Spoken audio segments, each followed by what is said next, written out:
Alright, what is up YouTube? Today I'm riding a 2023 KTM Duke 390. So this is one of KTM's beginner bikes. And let's get on the brakes here and downshift. This bike does have a slipper clutch, so I can downshift very easily. I'm using the rear brake here. It feels good. Second gear here. Give it a little bit of throttle around the corner. Oh, that feels great.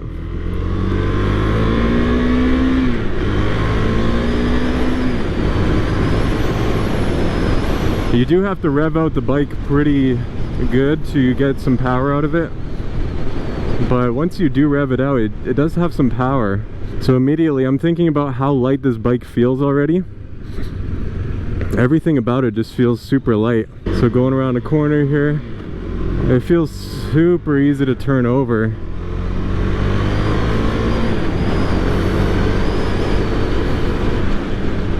I love the way this bike corners. So this is a single cylinder engine, around 390 cc's.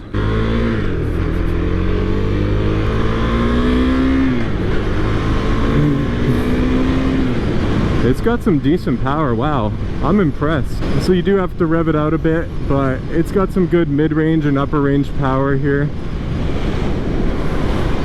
The throttle response is very smooth on and off the throttle. It doesn't feel jerky at all. So you're going around these corners, it feels nice and stable. It doesn't feel too light. It feels light, but not too light where you're gonna get pushed around by the wind. So I guess we're going around the traffic circle here. Go to second gear, just ease it around the corner here, nice and easy. Oh yeah, that feels great. Leaning it over, coming out of a corner, giving it some power here. Let's catch up to the group here. It's got some good power in fifth gear even. Now I believe this bike is around 330 pounds dry, so that's pretty light for a small bike here. The seating position is very comfortable. I'm sitting pretty much straight upright. My knees are forward, but my feet are back, so it's a little bit of an more aggressive position than just sitting straight up and down. And the brakes feel good, not too touchy. So taking off from a stop is fairly easy. First gear doesn't have too much.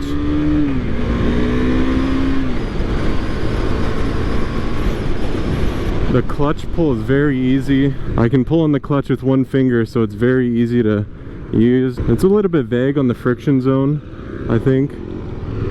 I think because the bike is so quiet as well, it's hard to really know if you're actually giving it throttle or not.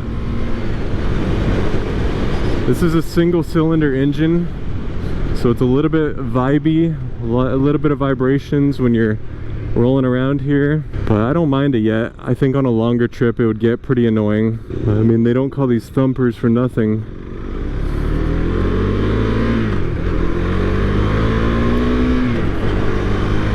But yeah, I think this has a ton of power for a beginner bike. This is great.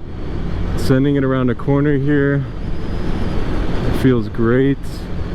No complaints about that. I feel like I have a good amount of grip.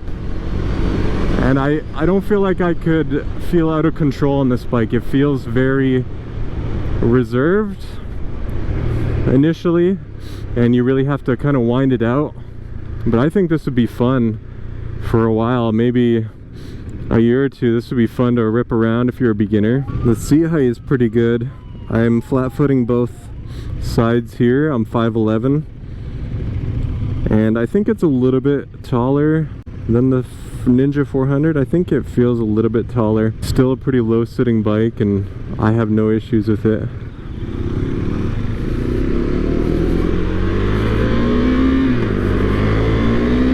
Oh wow, second gear has some good pull.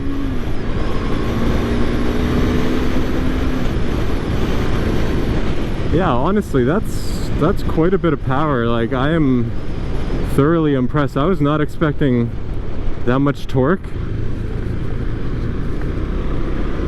Now comparing this to the Ninja 400, it feels very similar. They have very similar power numbers. I think this one is priced at $5,800, $5,900 MSRP. That's a pretty good deal for this bike. It does have ABS, not much electronics past ABS there, but yeah, I'm really liking this bike so far. It feels very light. Everything feels light. Throttle feels light. The clutch feels light. Turning, and it feels like a smaller bike, so it feels very easy to ride. I would compare this very closely to the Ninja 400. They're very similar in price, power. Now the Ninja 400 is going to be a full fairing bike, so that's a little bit different. But if we want to compare to the Ninja Z400, the naked model, and then we can do that. But yeah, second gear, just revving it out. The shifter feels very light as well. It's not too severe of a clunk. It's a small little clunk that just tells you it went into gear. Downshifting, I'm not even rev matching, I'm just letting out the clutch slowly and downshifting here. It's very easy. So I think the mirrors are absolutely ugly, but they do provide some good width so you can see around your own arms. So functional, not aesthetically pleasing. Go over this here. So the suspension is pretty firm, but it's not uncomfortable. I haven't been jarred around going over any bumps yet, so that's good at least. But yeah, the digital display here has a nice tachometer, and then it tells you the speed in big numbers, so that's helpful. And we're just chilling in 5th gear at 36 miles an hour here, and it feels pretty good. There's not too much vibrations. The vibrations are going to be more in the higher RPMs. Even rolling on in 5th gear at 40 miles an hour, super low RPMs, 4,000 RPMs, there's still a good amount of torque. Well, not a good amount, but there's still a little bit of torque there. This is actually my first time ever riding a KTM bike of any kind, dirt bike, sport bike.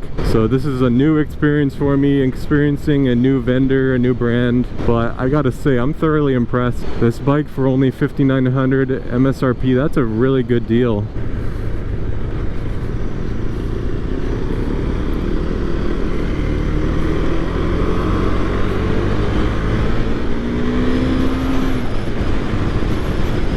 So again, I'm going back to the power and the torque that this bike has. It's actually surprising. I was not expecting this level of power. I was expecting a little bit more lethargic, have to really rev it out, but it's got some good mid-range torque. I mean, you still do have to rev it out. For a city bike, this thing's got more than enough power for the city. Very easy to balance at low speeds.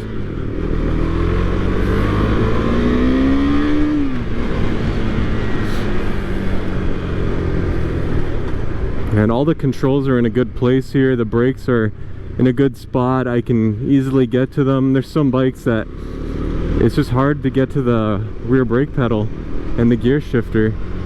This is not one of those bikes. Now, if you're doing long trips and touring, KTM does have the 390 Adventure bike. So same engine as this one, but it's more adventure style. It's more comfortable seating position. Probably a little bit more electronics, so that might be a consideration if you're looking to do longer trips. But at the same time, I would probably want more cc's in my engine, a bigger engine. For any touring duties here. Oh yeah, 3rd gear has got some pull to it, and it feels stable too. When I'm accelerating, I don't feel any wobble. You're probably not going to get that on this lower powered bike. It's usually from the front end coming off the ground a little bit too much. I really like this KTM Duke 390. This is a great ride. This is a great consideration. If you're a beginner, you're looking for your first bike, I would totally recommend this. And it's hard to say like if the Ninja 400 is better, Z400 is better than this. I don't know. I can't really tell. There's nothing I really don't like about this bike so far. I think the parallel twin engine on the Ninja 400 and the Ninja Z400 is going to be smoother. versus this single cylinder engine. So that's probably the one thing I would consider, is this is probably going to vibrate more and be less smooth, be a little bit more playful and fun. Also, the exhaust is so quiet, you can barely hear it. I wish it had a louder exhaust, to be honest.